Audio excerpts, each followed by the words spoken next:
your host.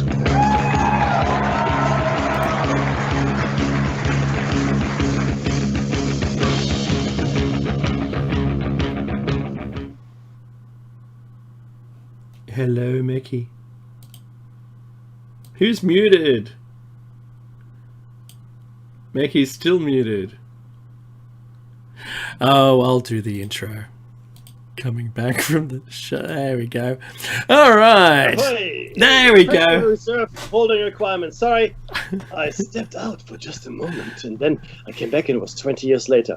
No, not Brigadoon again. About 3 years ago. No, that was yesterday. Would you like to read us in? Yes, I will indeed. Okay, so look, again, we're talking about the parasitic class. We're talking about fiat currency, fractional reserve lending, and now what we're going to do is we can talk about the fractional reserve holding requirements. Hang on. No. Yes? You're back with David Mickey Shiny Slide out on freedomslips.com on the number one listener support talk radio on the net. So push the donate button or subscribe to the archives for only $5 a month. I'd like to say hello to all the new listeners. Thank you very much for inviting us into your lives, and stay tuned. What is it? Keep your arms within your vehicle. This is a tinfoil hat zone. Turn off your personal reality inverters and no flash photography. Back to you in the studio. Oh, very nice. I like the ease with which we handled that. No, look, but thank you, Dave. Thanks very much. Sorry, I did step out for a second. We're talking about fractional reserve lending, and one of the key components of it is how much do banks actually have to hold in reserve? How much do they have to hold in reserve in order for fractional reserve lending to function? Okay, it's a central bank regulation, the reserve requirement, or cash reserve ratio, it's called, that sets the minimum amount of reserves that must be held by a commercial bank. The minimum reserve is generally determined by the central bank to be no less than a specified percentage of the amount of the deposit liabilities the commercial bank owes to its customers. The commercial bank's reserves normally consist of cash owned by the bank, physical cash, okay, and stored physically in the bank vault. So we're not talking about the zeros and ones here. This is actual bank vault cash, plus the amount of the commercial bank's balance in that bank's account with the central bank, which doesn't have to be, in fact, in physical cash. In the United States, which is arguably still the largest economy in the world, the reserve requirement, or also called the liquidity ratio. See, what they do is these economists and financial types, they like to come up with these jargon, and acronyms and to confuse you. Right? It's really very simple. But the reserve requirement, liquidity ratio, is a minimum value set by the Board of Governors of the Federal Reserve System in the States of the ratio of required reserves to a category of deposit liabilities called the net transaction accounts, or NTAs, owed by depository institutions to their customers. Owed by commercial banks, including U.S. branches of the foreign bank, savings and loan associations, savings banks, or credit unions. All of those nice institutions. The deposit liability categories currently subject to reserve requirements are mainly checking accounts. There's no reserve requirement on savings accounts and time deposit accounts owned by individuals, you and me. You understand that? It means the bank don't have to hold anything for our savings. That's right. Okay, that's what, it's simple, plain English. The total amount of all NTAs, okay, is held by customers with U.S. depository institutions, plus the U.S. paper currency and coin currency held by non-bank public, is called M1. That's the M1 money supply. As of March 2020, not that long ago, the minimum reserve requirement for all deposit institutions was abolished. What? Or more technically, fixed to 0% of eligible deposits. Again, this jargon. Oh, no, it's not. No, we didn't abolish it. We just fixed it to 0%. That's right. Dave, it's, in fact, to be precise, Dave, since you asked the questions, it's 0.000% that we put in there. Oh, wow, that's awesome. So there is no need to hold anything anymore. The board previously mandated a zero reserve requirement for banks with eligible deposits up to $16 million, 3% for banks up to $122.3 million, and 10% thereafter. right? So obviously, the more you held, the more you had to also hold in reserve. The removal of reserve requirements followed the Federal Reserve's shift to an ample reserves system. Now, what does that mean? That's hilarious. Yeah, I know, right? In which the Federal Reserve Bank pay member banks interest on the reserves that they keep in excess of the required amount. Now, so the theory here is this. You no longer have to hold reserves, Mr. Bank. Right? So you can lend out as much freaking money as you want. Go knock yourself out, right? Go, do whatever. So off they go, right? Killing us with inflation. But what the Federal Reserve Bank then says, oh, we will pay you interest on any reserves in actual physical cash that you hold. So that's sort of the incentive for commercial banks to actually hold physical cash reserves, right? Because the central bank, the Federal Reserve Bank, they get interest on it. Yeah, says, oh, no, and by lowering the requirement to zero means they get paid interest on any money they have. Any money, right? Now, if I were a commercial bank, I'm not interested in the piddly interest you're going to pay me, and I don't know what the interest is, right? And I haven't been able to find the interest you're going to pay either, so I don't know what the percentage is. Mm-hmm. But you just told me I don't have to hold any reserves. Woohoo! Happy days! Happy days! You've just killed the U.S. economy, and by extension, potentially the global economy, but people haven't realized this yet. The International Banking Act of 1978 required branches of foreign banks operating in the United States to follow the same required reserve ratio standards. So, March 2020, no more reserves required. International Banking Act 78. If you're a foreign bank operating here, you must follow the same reserve ratio standards as us, which means none. Mm-hmm. Zero now. Yeah? Now, Dave, let's take this in turn. Yeah, one at a time, yeah? And you might as well start, but these are the countries. How about I read the country and you read the note? Yes. All right, and a percent. Yes. Done. So they're not in alphabetical order. They're in no particular order except that I can see anyway. So Australia is the first country off. Yep. Yeah, the required reserve is none, and it was abolished in 1988. That was our federation, wasn't it? Well, not federation. Yeah, that was the bicentenary. Yes, bicentenary. But what was it replaced with? It was replaced with the 1% non-callable deposit. So what that means is they had to keep 1% in reserve, but you can't get to it. It's your savings account, but it can't be. When it says non-callable, it means it just sits there. You can't actually access it. So good luck to you. I'd like to empty my account. Oh, you can't. Why not? Oh, because we have a 1% non-callable. Okay. What about New Zealand? None.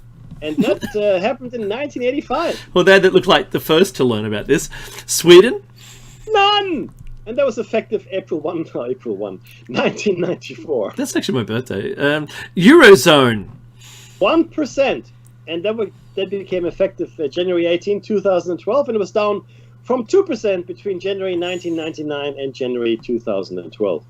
Wow. Look, the Czech Republic has got to be bigger than that. 2%! And that's since the 7th of October 2009. Hungary and South Africa? Both. Well, Hungary at 2% and South Africa at 2.5%. Okay, well, Switzerland? Same as that, 2.5%. Latvia? That's interesting. 3%. Just after the Parasitic Bank bailout on the 24th of December 2008, wow. The Latvian Central Bank decreased the RRR, the reserve rate, from 7% down to 3%. Poland. 0.5% as of fairly recently, April 30, 2020. I think everyone's catching on. Romania. This is unusual. 8% as of May 24, 2015 for the lei. The lei is the currency in Romania. 10% for foreign currency as of October 24, 2016. Wow, that's pretty high. Russia. 4%. Also effective April 1. I don't know why they choose April 1, 2011. Up from 2.5%. So actually, Russia actually raised it in April. Up? Yes. From 2.5% to 4%. What about Chile? 4.5% as well. India? And India's at 3% since the 27th of March 2020. Wow. Bangladesh. 6%, which was raised also from 5.5%. It was effective December 15, 2010. So there's one here that raised it as well. Yeah, right. Lithuania? 6%. Nigeria? Now, this is the outlier. This is the outlier by far, and I haven't been able to get to the bottom of this yet.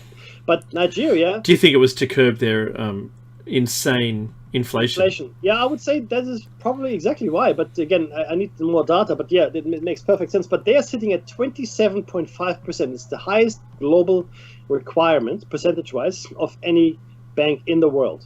And it was raised from 22.5% effective January 2020. So they were already pretty high, but they raised it another 5%. Clearly, some kind of macroeconomic pressures for Nigeria, but also a sensible way of doing business. Wow. Pakistan? 5% since November 1, 2008. Taiwan? Taiwan, 7%. You know, I'm seeing some currencies here, 𝐫𝐸, that aren't entirely digital, if you know what I'm saying. Yeah. Right. So physical money countries. Turkey. 8.5 since 2013, February 19. All right. Jordan and Zambia. Both at 8%. Burundi. 8.5%. Ghana. 0.5% higher at 9. Iceland. 2%. Israel. And this is interesting, 6%.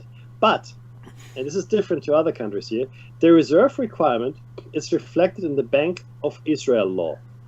Oh. Okay. So this is a very specific law that was stipulated. Okay. What about Mexico? Mexico, yeah, 10.5%. That was not a Mexican accent at all. No, I was closer. Close. I was closer. You were much closer. It's a Kamala Harris gag. Did you see? Just an aside here. Kamala Harris was interviewed this week, and it was a pretty stern interview. And he said, "So, have you been to the border?" Oh, I saw that. That's hilarious. And she goes, "We've been to the border." Right. And then she said, "Been to the border." And then she said, "She goes, we've been to the border. We've been to the border." And he goes, "You haven't been to the border." And she goes, "I haven't been to Europe. But what's your point?" Exactly. Okay. Well then, I'm so sorry. Yeah, I'm sorry for asking a question. Clearly.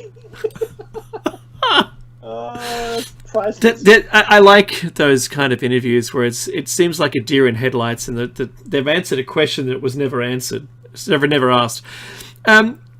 Sri Lanka. Sri Lanka is sitting at 8%, and that took effect April 29, 2011. And this is 8% of the total rupee deposit liabilities. It's funny because they're so close to India, and they're at 3%. Yep. Wow. Bulgaria. That's an interesting one. It's sitting at 10%, one of the higher ones. And banks shall maintain minimum required reserves to the amount of 10% of the deposits base, and that became effective December 1, 2008, with two exceptions, which became effective from January 1, 2009. One, on funds attracted by banks from abroad, 5%. And secondly, on funds attracted from state and local government budgets, which are coming in at 0%. Croatia? 9%, which was actually downgraded from 12%. It became effective April 10, 2020. Wow, last year, yeah. Costa Rica. And Malawi, in fact, at 15%, which is fairly high. Nepal? 6%, became effective July 20, 2014, and only for commercial banks. Hey, what? Guess what? Hong Kong's just like us. Yeah, none, 0. Ba-boom, ba-boom. Bada bing, bada boom. Brazil. Now, this is a very interesting one. Brazil. 21%, again, one of the higher ones. However, term deposits have a 33% reserve ratio, and savings accounts attract a 20% reserve ratio. Wow, there's a real big worry on bank runs. They didn't have a scare? There was. In Brazil, in fact, a lot of the Latin American countries had those, but Brazil specifically, yeah, you're right. Yeah, right. So I can see some reactive nature to the success of the actual economy reflected in those numbers. But then there's other countries, 𝐫𝐸, there's some Western countries here that I see that just abandon it entirely. So does it look like the closer you are to digital currency, the less likelihood that you've got any requirement for reserves? See, this is a very interesting consideration, and I would say the answer is yes, for the simple reason. And I mean, we've talked about the cashless society now for decades, and in fact, we've also talked about making cash illegal in some countries, right? So because the theory is, if you make cash illegal, then the criminals can't operate anymore. We know this is not complete nonsense, because the only people using Bitcoin are really the criminals, right? So it doesn't really fly anymore. But having said that, I still believe there's a constant effort to move us away from physical currency, right? Yeah. Because if you got no physical currency and you put everything into the ether, as it were, right, in zeros and ones, then it doesn't matter how much money you issue. This is the ultimate goal of the parasites. I can issue as much money as I want. In fact, it doesn't matter anymore, right? I'll just add zeros to my bank account, and everybody else, well, good luck to you, because I hold the keys to the system. Thank you very much. Yeah. So when fiat currency, the actual belief, the trust and the belief in the currency that's on paper that has no value, when the paper's gone, then it's a different system. I'm convinced of it. You now have an ephemeral currency, right? It's a currency that is no longer based on anything. In fact, it's a currency that no longer has any physical existence, right? And if you wanted to interact or transact with anyone, and you didn't have, you couldn't, because look, I used to travel a lot before COVID, right? And a lot of the places you can't use a credit card, because they just don't take credit cards. Like hawker stores, so you buy food or whatever, maybe tourist things or craft shops, whatever it might be. You just can't pay with a card. And if there's no electronic fund transfer anywhere, right, at the point of sale, that's what FPOS means. Then what you're gonna do? Well, you need cash. But if you've done away with cash, then how will those businesses exist? Well, they shouldn't. And that's where the parasites come into their own. They don't want anyone to exist that they can't control, measure, or surveil. So anyone that is outside of their grasp, outside of their reach, as it were, and we can extend this to taxation implications as well, they don't want to exist. They don't want any of these people to make a living. If they're not part of the system, if you're not part of the machine, then you shouldn't exist. That's their thought. Now, of course, that's a very difficult thing to achieve. And if you go to countries like India, Indonesia, whatever, any third world country, you realize just how impossible it is. But in countries like Australia, Singapore, Israel, some of the European countries, it is achievable. And I mentioned these countries very specifically because they are fairly small, they're fairly stable, and they've got fairly educated and stable populations, and their economies are working really well as well. And there isn't a huge black market. There isn't a huge need for cash. I mean, yes, there still is, don't get me wrong, but it isn't all pervasive like in India or in Indonesia or South America, etc., etc. Yeah. And in fact, Dave just mentioned something very. Why don't you give us a little aside here? Yeah, this is. I thought it was kind of important right now, and I realized that I didn't mention it in the news section as well.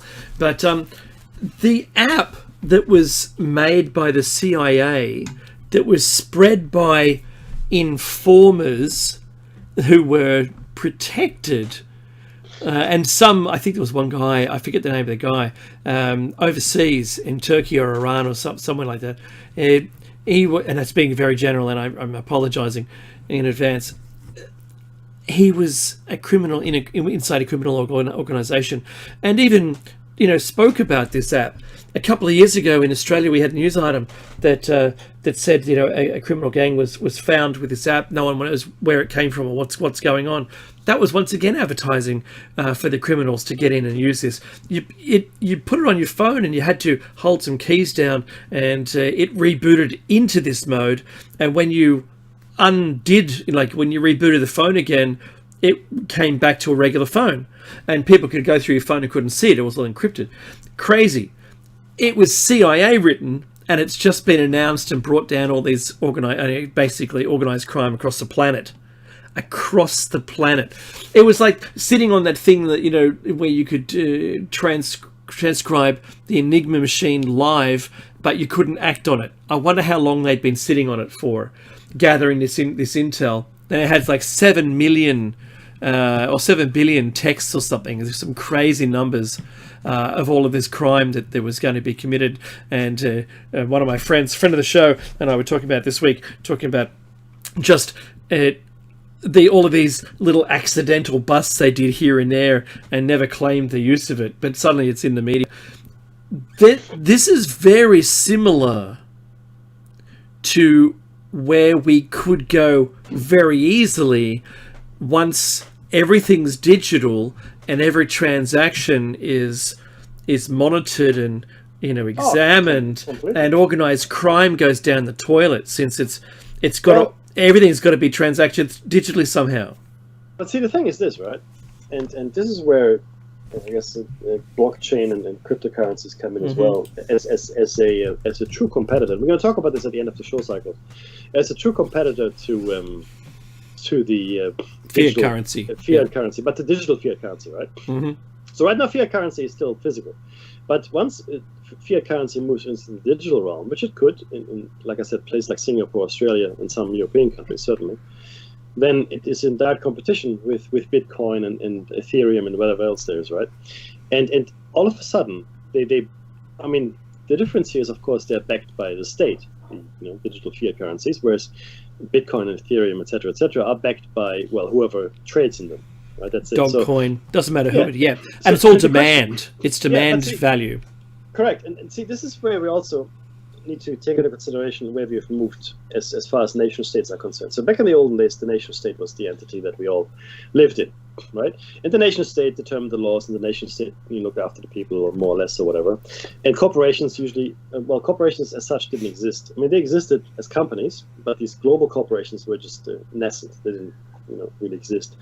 But so the entity was the nation state. But then, as these corporations became global, and they moved their headquarters to take advantage of tax laws, etc., the nation state lost some of its legitimacy to, in fact, issue fiat currency, right? Mm-hmm. And there's a real conflict between the corporation, the global corporation, and the nation state, and we see this play out now. A lot of countries are taking Google and Facebook, etc., to court, Microsoft as well, to pay taxes here, there, and everywhere. And they recently introduced, right now they're talking about having a minimum company tax of 15% introduced globally, right, as a thing, which is much higher in some instances than what companies pay today, and in some instances it's a lot lower. But again, it's something. The talk is having a global company tax. Correct. That's the one. Yeah. That's it. So sorry, where was I? No. So there's a conflict between the nation state and the corporations, mm-hmm. and this has been a conflict that's been long-standing. However, you add to this new dimension of digital currency, it's the same conflict that we will see unfold between the fiat digital currency and let's call it the anarchistic or the free digital currency, such as Bitcoin, etc., where anybody has an equal stake. And they cross borders too. Correct, 100%. So this is going to be extremely interesting, because there's really no reason anymore to have a fiat currency that is bound to a particular nation state, because mm-hmm. it doesn't matter. Mm-hmm. There's no physical presence of it. There's no central bank that holds a whole bunch of cash. This is this is the evolution of doing this. We don't. Correct. Not many people see this at this point along the path. Correct. And at the end of the show cycle, or end of the notes here, I've included a few articles on the I guess the ascending conflict between the two currencies, and there might be other forms of currency as well. But to your point there, that criminals can't do business, of course they can, because there's the alternative to digital fiat currency is the digital Bitcoin, mm-hmm. Free currency. Not only that, commodities such as gold, diamonds, etc., even use consumer goods, they still have value, right? So consumer goods have intrinsic value because people want TVs, right? So I can see, rather than dealing in large sums of cash, I can see people changing goods. I think we will move into, to some extent, not completely, but to some extent, into a bartering criminal world. So right now, most crime is done with cash. That's why they have to go and launder the money. These money laundering restaurants, casinos, etc., etc. You launder the money, right? But you only have to do it if you have cash, because you have to. In most countries, you have to declare $10,000 worth of cash. If you make a purchase, or you got to tell the authorities there's $10,000 worth of cash here. You need to make a report. Unless you go to a casino and then clean it, But that's exactly right. But that might be changing now. If there's no cash, then you don't need to launder money anymore. You might be heavily invested in digital currency, and then you could be a victim to fluctuations. That's one. Or, and this is what I'm saying is going to happen, you start introducing a criminal bartering society. So you're exchanging these drugs. Let's say a ton of cocaine for 3 container loads of flat screen TVs. Oh, you could buy wheat. Yeah, or wheat, but these are goods that you can then sell legitimately. Yeah, setting up a fake company with just different vendors buying and selling stuff from you, that can all disappear. Because right now the tax office in Australia has a little bit of a grey area when it comes to your bitcoins, not your digital currency, I should say, not Bitcoin. That's a brand. Ethereum or Dogecoin or whoever, right? That's a little bit of a grey area. I was looking at a report to see what this year's taxes are going to look like. And they said it's a real big problem because they can't really kind of track it, but they'll be tracking it soon. So the digital currency is going to completely take over, and that's kind of why China's push for their digital currency to go 100% bank worthy and trade worthy and become the new currency for the planet. Well, we'll see. No, I'm not saying they're doing it, but it's going to occur. I'm saying that was their goal. So there's always going to be issues when we start to cross borders. So I think this is what's going to happen, Dave, and I think you're on the right track 100%. So I think what's going to happen over the next few, the time frame is difficult, years, I want to say decades maybe, we're going to see a move toward a global credit system. Mm-hmm. And it'll be linked to a whole bunch of different things. But it's essentially everybody will have their own little credit account and a way to get credit. And credit is just going to be currency that you can spend, like tokens, right? On the other hand of that, you will have a bartering system. And in fact, you will have several bartering systems, right? For people that either can't get into the credit system, right? Or people that are excluded from the credit system a priori, like criminals, for example, right? So, but the problem that the criminals will face is this. While yes, you can make large transactions, legitimate, like I get a ton of cocaine and I get, 5 shiploads of cars. You can do that, right? And then you can sell those cars legitimately. How does the individual in the street buy their drugs? That is going to be the problem. Yeah. You know what I mean? Yeah. So and something obviously will have to give. It will be some kind of service industry. Will you start offering your services? If you're a drug addict, are you going to start working for the criminal syndicates to get your fix? Will you go into drug bondage? Right? I'm sure that's a thing. But do you know what I mean? Yeah. It's going to be a very interesting society. That washing clothes at the brothel. I mean, I just made that up. So, remember having you've always spoken about this with my kids, at least I have, and that is, we go to a restaurant and you go, I'll be washing dishes tonight. It's a joke that you. No, it is. yeah, I know, but I've spoken about it, and if you didn't bring your wallet, you'll be washing dishes all night. Yeah, absolutely. So this is, once again, currency is a way to store effort. And the barter system is another effort trade system. It's all about effort. Because your effort but you can't just, you might only make horseshoes, but there aren't going to be, everyone doesn't want horseshoes. Well, that's right. So that's how this whole thing came about, if you listen to the earlier shows. So this is the thing. Effort has a different value depending on the country you're in, and you can see what I typed to where my segue is. And this is, there is currently a push. I think it was the G8 or the G7.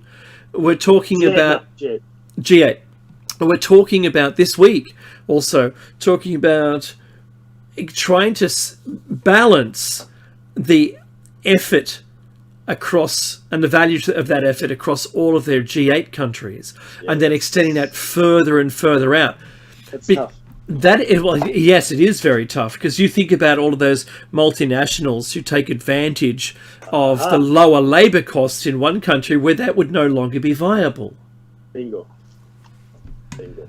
And I think this is all part of the Great Reset, Mickey. Yeah, but you're right. There's this one interesting development, though, that will solve that issue for the large corporations, and that is the increased robotization and automation of the work that we do. Even work such as surgery, or even law. Yeah. So pretty much, yeah, I'm serious. Pretty much anything that you can think of, almost, except for art maybe, and some creative human endeavors, almost everything can be computerized, automated, and robotized. Almost everything. So Law, was it Sleeper, the movie? Yes. Woody Allen. Hilarious scene where the robot lawyer judge decrees him guilty. It's very funny. Yeah, but the funny, look, I read this really interesting science fiction novel called Monument, and the way that law was practiced in the far future was by having tokens. So each lawyer, and there's still people. I mean, I guess a robot could take over, or an android or whatever. But these tokens would be put into the machine, and then the opposing lawyer would put their tokens in. And these tokens actually hold algorithms and law cases, etc. And the computer then decided which one was more valid. So rather than having the lawyers argue, they would just put the tokens in the machine. And then if you had a really good argument, a really good token, then it would just completely nullify all of the other lawyers' it would win. It would win. Yep. You would win. So that could happen. But if you look at the movies like Jupiter Ascending, she had to go and make a legal claim to her ownership of Earth, because she was the exact genetic replica of the person that had owned it and had died. She's called a recurrence. That's the theme of the movie. But the person that helped her was an android, not a person, but a robot. That's my point here, right? So the smarter we become, and the smarter the systems are that we create, the less work there will be for people, and this whole effort equalization will become completely insignificant and meaningless, because we have no longer people, doing anything for us, really. So the Great Reset was designed, written and stowed away until we had the tipping point, or the balancing point between, human and robotic workers, because the more robots are in, the less there is available work for the human side of society, because you've got to think about them being part of society, and so what are you going to do with them? And the Great Reset was, and all of the things they put into the Great Reset was they're designed to deal with massive unemployment and people just sitting around doing nothing, and the living wage, and you could just live to get paid just to exist, and therefore your hopes and dreams, you don't need those so much, right? And the amount of money you can make comparatively to someone else, it's just effort. Equalizing effort is really important to understand what that means going forward. So is that like for like role, or is that just simplifying effort into a value you get for doing a certain amount of time of work, of whatever that work is? Very interesting as we go forward. Yeah, look, you're gone? No, that's it. Look, I think that Dave and I will both be out of the workforce by the time this will be instituted. Yay! But you never know. You never know, right? Could be tomorrow. Could be tomorrow. But look, let's go back to the regulation. Regulation. Do you want to take it, my friend? Because the reason we're talking about this, the reserve ratio, there's actually a reason why that was put into place, my friend. Because the nature of fractional reserve banking involves the possibility of bank runs, because that's where the actual physical cash is, central banks have been created throughout the world to address these problems. Central banks. Government controls and bank regulations related to fractional reserve banking have been generally have generally been used to impose restrictive requirements on note issue and deposit taking on the one hand, and to provide relief from bankruptcy and creditor claims, and or protect creditors with government funds when banks defaulted on the other hand. Such measures have included: 1, there's 6 points, minimum required reserve ratios, that's the RRRs we spoke about. Number 2, minimum capital ratios. 3, government bond deposit requirements for note issue. 4, 100% marginal reserve requirements for note issue, such as the Bank Charter Act of 1844 from the UK. Number 5, sanction on bank defaults and protection from creditors for many months or even years. And finally, central bank support for distressed banks and government guaranteed funds for notes and deposits, both to counteract bank runs and to protect bank creditors. Mickey, that's also the bail-in. Yes, correct. That is exactly right. So bail out is a government pays, and bail in is, hey, we're holding a bunch of people's money. We can just, I don't know, cut it off, draw a line at $1,000 and take everything greater than that per person. And that's what happened in Greece. And recently, as recently as I think 2019 or 2020, the banks changed their rules. And in our country, in Australia, they added the bail-in. Yeah, so it's not your money anyway. You know that, right? We discussed this. It's not your money. It's not a bad idea to have it under the mattress, everybody. That's what I think. Which brings us to the reserve requirements. And bear in mind, this doesn't go against what we just said. This is just a general notion here. The currently prevailing view of reserve requirements is that they are intended to prevent banks from, number 1, generating too much money by making too many loans against the narrow money deposit base. I want you to think that for a second. I'm going to come back to it. Having a shortage, number 2, of cash when large deposits are withdrawn. Although the reserve is thought to be a legal minimum, it is understood that in crisis or bank run, reserves may be made available on a temporary basis. So just be very clear.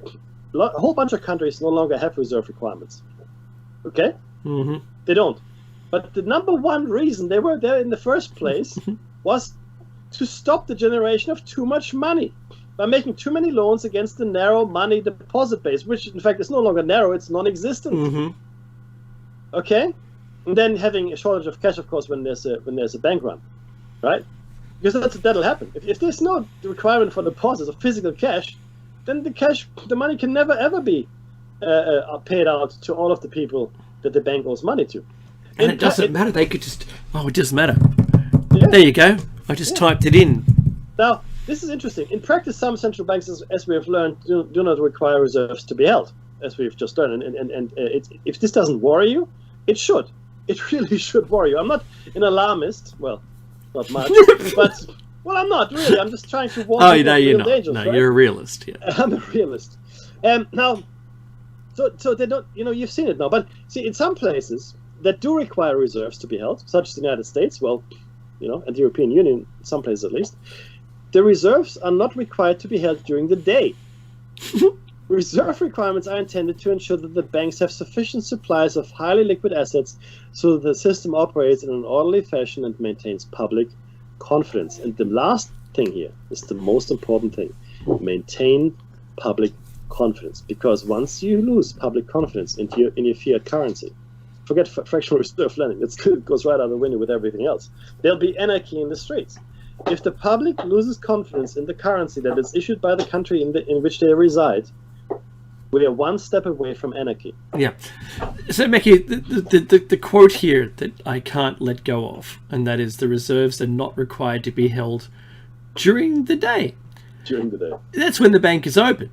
You can have all the reserves available at night time, but they're not required to be held during the day. Mm-hmm. Wow. How about that? I know it's insanity. Look, but this is what I'm trying to say here. I mean, you know this, right? We have now created a system of commerce, which is one of the pillars of control, as we mentioned, right? That is, if you actually analyze it and you look at it, is completely insane. It is no longer based on anything, and it completely favors the parasite. The parasite is the only entity in this system that thrives. Everybody else doesn't thrive. Okay? And I mean by thriving, I mean doing extremely well without any effort whatsoever. People work hard and they do well. Good luck to them. No problem at all. Okay? You might even get lucky. That's fine too. But these parasites have now created a system of things in which they have to do nothing and stay on top forever. You understand what I'm saying to you? They do nothing and they stay on top forever simply because we've accepted it as the truth. Yeah, there it is. Thank you very much. Now, the next article, Dave, is really interesting, and I'm glad I found it. We used this before, right? But this is a really, really interesting article from, I've got the website. It's a really long article, and it's a really breakdown of the history of money. And look, if you think it's all nonsense, please go ahead and do your own research. But this goes for about 10, 15 pages, maybe longer, 20 pages. And it outlines in excruciating detail the history of money. But Dave, why don't you get us started on the history of money? I just want to say I was up all night to get lucky. I was waiting to say that from when you quoted it. The history of money. It's a fascinating, almost magical, how money appeared on our planet. Unlike most developments we enjoy, which can be traced back to a source, civilization, or inventor, money appeared in places then unconnected all over the world in a remarkably similar way. Consider the American Indians using wampum, West Africans trading in decorative metallic objects called manillas, and then the Fijians' economy based on whale's teeth, some of which are still legal tender today. Add to that shells, amber, ivory, decorative feathers, cattle, including oxen and pigs, a large number of stones, including jade and quartz, which have been used for trade across the world. And we get a taste of the variety of accepted currency. There is something charming and childlike imagining primitive societies, our ancestors using all these colourful forms of money. As long as everyone concerned can agree on a value, this is a sensible thing for a community to do. After all, the person who has what you need might not need what you have to trade. Money solves that problem neatly. Real value with exchange, and everyone gaining from the convenience. The idea is really inspired, which might explain why so many diverse minds came up with it. But all is not well. Mekki, take the quote. This is a quote from President James Madison. History records that the money changers have used every form of abuse, intrigue, deceit, and violent means possible to maintain their control over governments by controlling money and its issuance. Again, President James Madison. Most people don't realize that the issuing of money is essentially a private business, and that the privileges of issuing money has been a major bone of contention throughout history. Wars have been fought and depressions have been caused in the battle over who issues the money. However, the majority of us are not aware of any of this, and this is why we're having this show, everybody. And this is largely due to the fact that the winning side became, and increasingly continues to be, a vital and respected member of our global society, having an influence over large aspects of our lives, including our education, our media, and our governments. These are the other pillars of control, by the way, or some of them anyway. While we might feel powerless in trying to stop the manipulation of money for private profit at our expense, it is easy to forget that we collectively give money its value. It is easy to forget that we collectively give money its value. I have to say it again. We have been taught to believe in printed pieces of paper to have special value. And because we know others believe this too, we are willing to work all our lives to get what we are convinced others will want. And in a very neat way, this paragraph sums up the trap we're all sitting in. I want to repeat it because it's really important. I'm sorry. While we might feel powerless in trying to stop the manipulation of money for private profit at our expense, it is easy to forget that we collectively give money its value. We have been taught to believe printed pieces of paper have special value. And because we know others believe this too, we are willing to work all our lives to get what we are convinced others will want. Okay? Just to be very clear. Now, we're going into history here and going right back to biblical times, Dave, if you want to take us through what Jesus did. And the Lord said, no. Jesus. And we didn't do the sketch we were going to do, but I know, right? Next week. Yes, week. Done. All right. This was from 33 AD. Jesus flips many coins. Jesus was so upset by the sight of the money changers in the temple, he waded in and started to tip over the tables and drive them out with a whip. This being the one and only time we have ever heard of him using force during his entire ministry. For a long time, the Jews had been called upon to pay their temple tax with a special coin called a half shekel. It was a measured half ounce of pure silver with no image of a pagan emperor on it. It was, to them, the only coin acceptable to God. But because there was only a limited number of these coins in circulation, the money changers were in a buyer's market. And like with anything else in short supply, they were able to raise the price to whatever the market would bear. They made huge profits with their monopoly on these coins and turned this time of devotion into a mockery of profit. Jesus saw this as stealing from people and proclaimed the whole setup to be a den of thieves. Once money was accepted as a form of exchange, those who produce, loan out, and manipulate the quantity of money are obviously in a very strong position. They are the money changers. And that was, of course, just taken from the King James New Testament. You can look it up for yourselves. Medieval England, from about 1,000 years ago.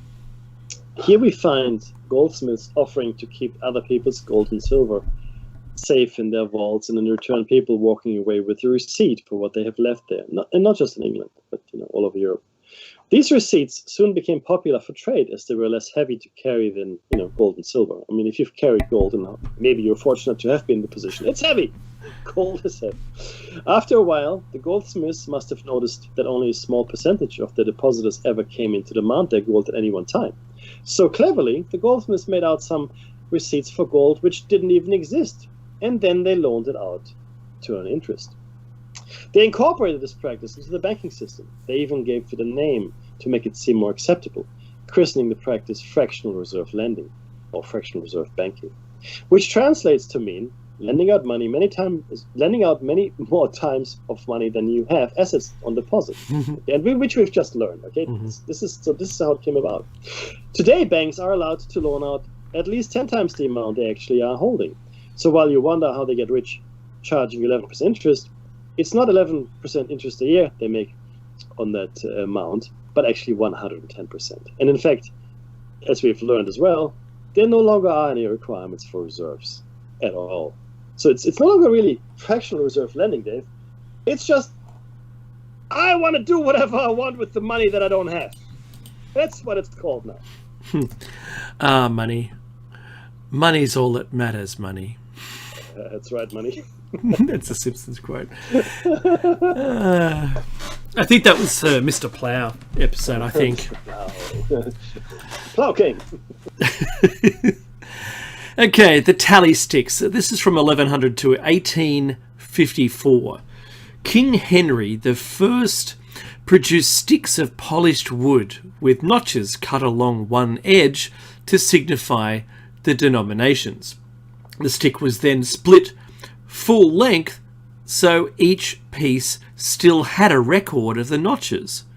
The king kept one half for proof against counterfeiting, and then spent the other half into the marketplace, where it would continue to circulate as money. Because only tally sticks were accepted by Henry for payment of taxes, there was a built-in demand for them, which gave people confidence to accept these as money. He could have used anything, really, so long as the people agreed it had value, and his willingness to accept these sticks as legal tender made it easy for people to agree. Money is only as valuable as people's faith in it, and without that faith, even today's money is just paper, or plastic in our case. The tally stick system worked really well for about 726 years. It was the most successful form of currency in recent history, and the British Empire was actually built under the tally stick system. But how is it that most of us are not aware of its existence? Perhaps the fact that in 1694 the Bank of England and its formation attacked the tally stick system gives us a clue as to why most of us have never heard of them. They realised it was money outside of the power of the money changers, the very thing King Henry had intended. So what better way to eliminate the vital faith people had in this rival currency than to pretend it simply never existed and not discuss it? That seems to be what happened when the first shareholders in the Bank of England bought their original shares with notched pieces of wood and retired the system. The Bank of England was set up as a privately owned bank through investors buying shares. Even the banks resent nationalisation. Even the bank's recent nationalisation is not what it at first may appear, as its independent resources increasingly multiply and dividends continue to be produced for its shareholders. These investors, whose names were kept secret, were meant to invest £1.25 million, but only £750,000 was received when it was chartered in 1694. It then began to lend out many times more than it had in reserve, collecting interest on the lot. This is not something you could just impose on people without preparation. The money changers needed to create the climate to make the formation of this private concern seem acceptable. But how? How indeed? 2 minutes. No, we can't do it. I know. Look, we'll tell you the how next week. Oh, make it cliffhanger. Yeah. Let's just say it goes back to leave them wanting more, Mackie. Yeah, but look, I hope that this gives you all of you an insight into the system that we're living under, and it didn't just happen. There was a deliberate activities that were undertaken to make this happen to us. Okay, this is not just a natural development. Oh, let's just naturally do it. No. People deliberately set out to create a system because they're not stupid. They're probably smart people, right? This is how we can live without ever working, without adding any effort or anything to the economy. We'll just set up this money system and off we go. Thank you very much. And that's exactly where we are today. And again, this has been in progress for hundreds, if not thousands of years, because these entities, these parasites, have the long-term view. We don't. But look, we are coming to the end of the show, so if you can donate to the station, this is Listener Funded Radio, it'd be great. If you can pay forward as well. And this has nothing to do with the station. It's just the way we should live. Pay forward. If someone does something nice for you, lets you in traffic, or maybe they do something else that is unusual, and then we don't do this much anymore. Pay it forward. Don't necessarily pay the favor back to the person that gave it to you, but give it to someone else that needs it. Maybe you see a kid standing at the newsagent, doesn't have enough money to buy a bus ticket. Pay it forward. There's the end of the show. This has been David Mackey showing his side out. This is episode 482. Stay tuned for Jer Bear's After Hours. Great show. Call in. He'd love it. And look, take care, and we'll see you next week. Stay informed.